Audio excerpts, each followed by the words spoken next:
I've lived in this town all of my life. I know all the weird traditions that come with living in a place as remote as mine. But nothing explains what's happened at our deer park. I used to come out here most evenings during the pandemic, park up by the base of the hill overlooking the sanctuary and just immerse myself in nature. I was always mindful of the distance I had to keep from the deer, particularly during mating season, and it wasn't like the deer didn't know what a car was. These were in their own reserve, sure, but the trail cut right through their vast fields, and they'd grown accustomed to seeing cars all manner of times in day and evening, which is what made the situation much more unsettling. Starting last week, a sign was put up on the entrance gate to the park. Impossible to miss as the cars slowed and the tires rolled over the metal grates. With it being the late hours and very few cars on the road, I decided to stop and read it in full. A polite notice to our valued visitors entering the Oboro Nature Reserve.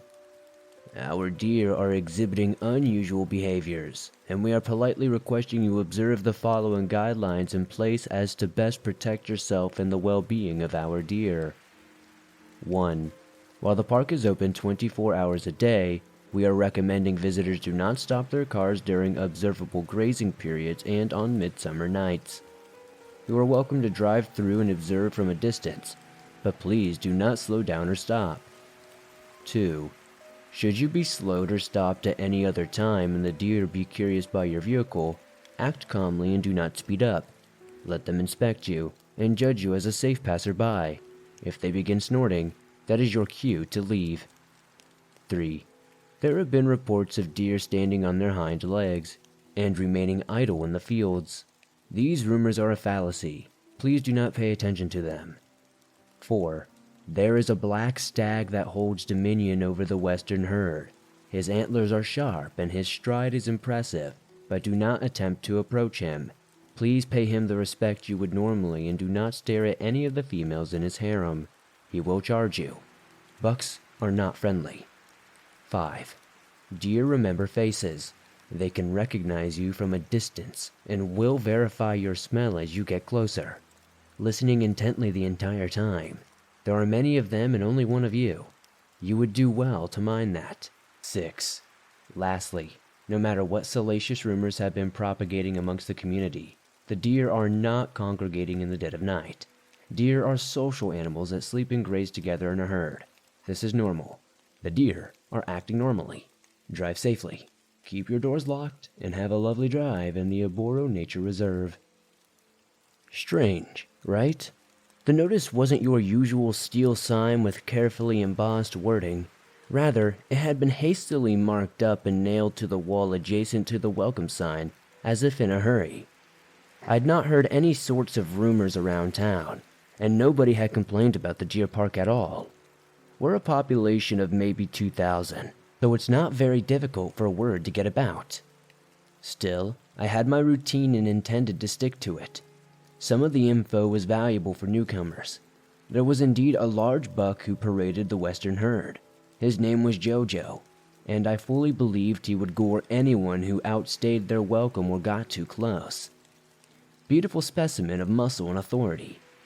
He ensured his harem would never be straying too far from him, and he seemed to be borderline obsessive about making sure they never went across the eastern side where the large swaths of trees were at. In fact, I'd observed him on multiple occasions actively nudging or ramming younger males away from the split in the road and back to safety. On the rare occasion that a member of the herd crossed the line, he would refuse to acknowledge them and actively keep them away from entering back, as if they were banished. As I drove through the archway, I'd realized I had not seen many deer in the eastern section of the park. Looking out my window and staring at the makeshift forest to my right and a burning question coming to the forefront of my mind that didn't leave as I reached the hill overlooking both sides of the hill. Where are the rest of the deer? It was, to say the least, unnerving to sit there and try to enact my ritual of riding under a clear night when there was a strict absence of the herd where they should be. I tried my best to focus, but something was just burning in my mind, pulling my eyes back to look at that same spot, time and time again. Eventually, I decided that I needed to get some fresh air and take a better look, satiate my curiosity, and then, with my mind at ease, I can get back to finishing my blog. The air is humid when I step outside. No breeze and the stars are out on full display. Thank goodness for no light pollution in the countryside. I leave the engine running and walk to the barrier my car is parked in front of, leaning over and taking a pair of binoculars I bring for slower days when I want to see the deer in better detail. As I direct my vision to the eastern herd, I see something darting in the tree line. It's quick, hairy, and seemed to move the second my binoculars motioned toward it. Even a deer shouldn't be that spooked, especially from this distance. My joints seize up and I dang near drop the binoculars when I hear a familiar snorting from behind me. I turn and see Jojo, standing 15 feet from me, just by the rear of my car, and his eyes gleaming in my rear lights. His head is low, and his antlers are thick, sharp, and aimed at me. In that moment, I don't know if he was going to charge and whether I should be fighting for my life or not. Instead, I do as I was instructed and stay still, not making sudden movements as he snorts again, closing the gap between us slowly. As he gets within 5 feet of me, he rears his head up. I see the most baffling expression on his face for a fleeting moment. Fear. Something ripples through the eastern forest, and birds begin flying away in droves. Some of the deer herd in the western area are circling something, and Jojo immediately bounds down and out of sight to control the chaos. I waste no time getting in my car and driving down after them, keeping the doors locked, the windows open a crack, and my speed at a decent crawl. As I come along the embankment that connects to the road, I see Jojo running full sprint towards another deer. He knocks the rival over and contorts the body as it skids across the grass and falls into the trail just ahead of my car. I know I'm not supposed to, but I stop the car and wait. In a choice between breaking the rules and breaking my car, I choose the former any day.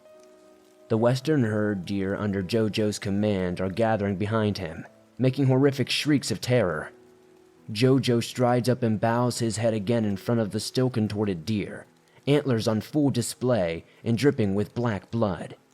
It was a clear threat. Do not come back here if you value your life. I started wondering how I'd safely get this deer out of the way, or if I could mount the grass on the other side and go around it, when I saw something horrific unfold in front of my eyes. The body twisted itself around, and the limbs snapped to reset themselves, the head still cracked at an ugly angle, bones sticking out of the sides as it got onto its shaking legs. Then it screamed. It sounded as if its lungs were filled with blood, a horrible muted cry of anguish that backed up every other deer but Jojo. I don't know what was keeping this thing standing, but it let its head flop lazily around as it carefully backed away onto the eastern side of the reserve before bounding into the tree line, as if nothing were wrong. My rational mind chalked it up to the adrenaline and instinct to survive, but it was impossible to shake the feeling that something was entirely wrong. I carried on driving as soon as the deer was out of sight, not looking at Jojo or the others as I carried on down the trail. For the remaining few minutes, I felt unseen eyes staring intently at me until I crossed the threshold and back into civilization. I'd never been more grateful to see other humans.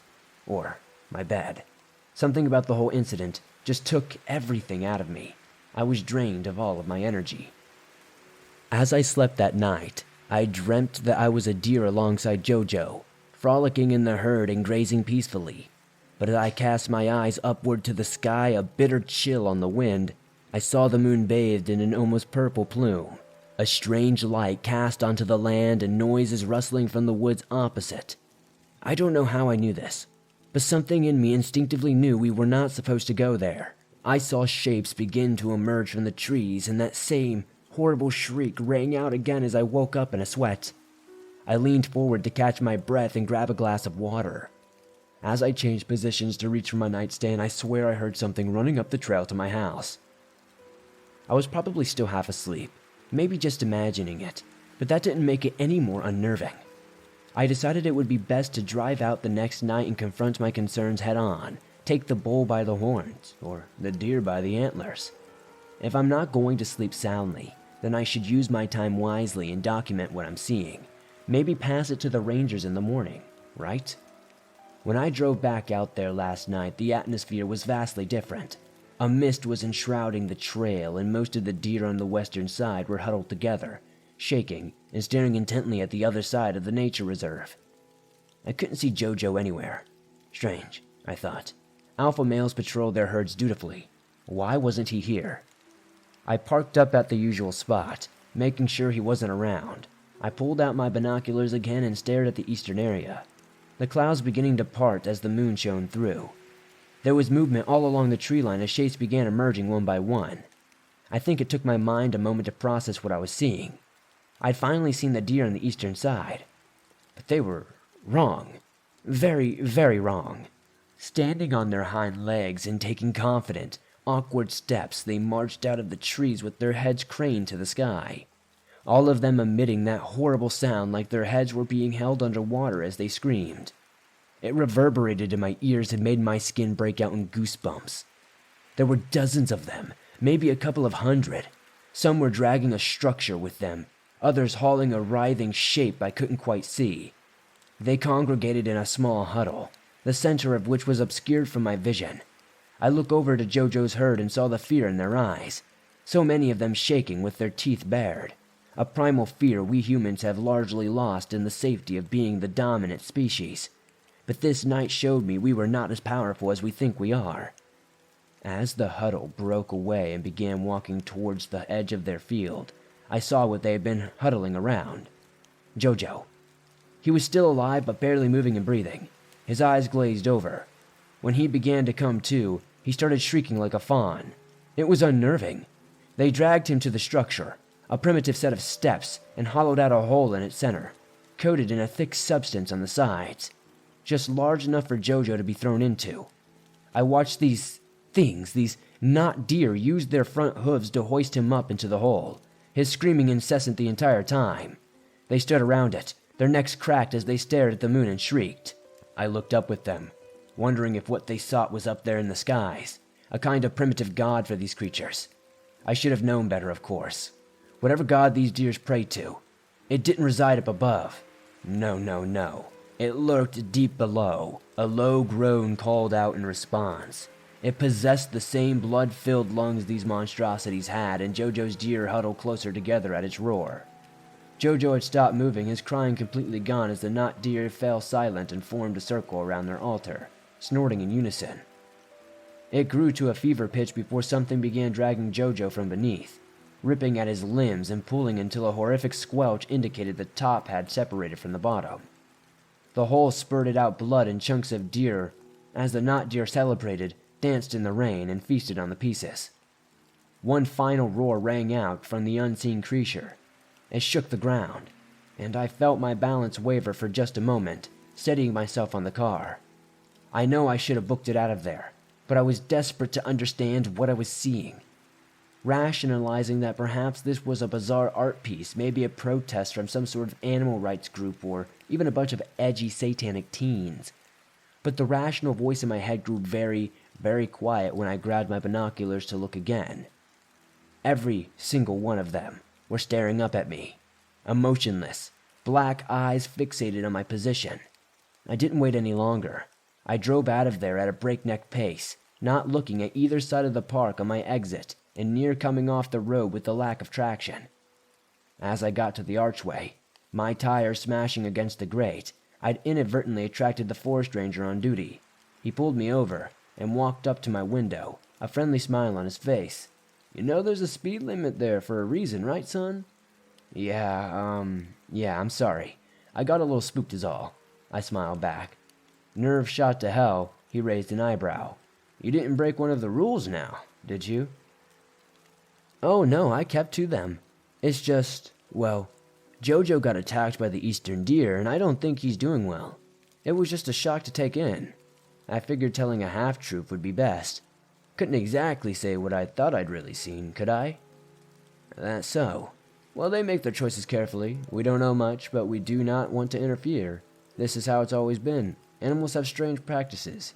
You get how it is. But so long as you didn't look at them, and they didn't look at you, you're fine. Deer remember faces after all. Thanks for visiting. Drive safe." He smiled again and tipped his hat before walking off to his station. My blood ran cold. I couldn't get those words out of my head the entire drive home. But so long as they didn't look at you, you're fine. I've not stepped outside my house since that night. I live in a remote part of the village, and while I enjoy my privacy, it's been a hotbed for strange noises and unsettling emotion. Everywhere I go in my home, I feel like I'm being watched by those same vacant eyes. What happens now? What happens to those they look at? I can't get their eyes out of my head, and I can't sleep. I can't sleep at all. This isn't going to end until I figure out what they want. I wish I had more for you. I wish I could tell you more. I wish I could tell you what the not deer were, what they prayed to, why they sacrificed, what the ranger knew, but there's so many unknowns that it makes my head spin. It's just like being deep in the woods. So many twists and turns, you never know which is the right path and which is the path to death. You never know what danger lurks behind every tree. I don't know what the deer are doing. I don't know what is going on at that park. But if you value your life, you'll stay far, far away from it and whatever monster they're praying to. There's something wrong with the deer on our nature reserve. They started standing up.